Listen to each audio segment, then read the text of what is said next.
Tangahin, padadampot ko to ngayon. Pinalalayas ako. Wag daw akong babalik. Teka lang ah. Ano yung sinasabi mo kanina, wag na akong babalik dito? Ano nga yun, ano yun?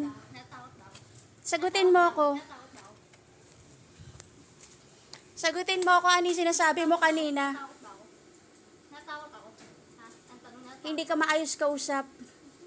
Bakit mo ako pinapalayas dito? May-ari ka ba dito? Ba't mo ba ako pinagbibintangan? May ginawa ba ako? Wala, hindi kita pinagbibintangan. Ba't mo ako pinapalayas dito? Ba't mo pinaparinggan? Hindi kita pinaparinggan. Kung tinatamaan ka, hindi ko nakasalanan yan. Ba't ako sinasabi? Ba't lagi ka nasa pinto ko, nag-iingay ka doon? Pinto mo ba yun? Yes. Ano mo ka? Rinig na rinig kita doon sa pinto ko, malapit ka doon. Wow. Bakit mo ako pinapalayas dito? Nagkaano ko din. Naghahanap ka ng away, pinoprovoke mo ako.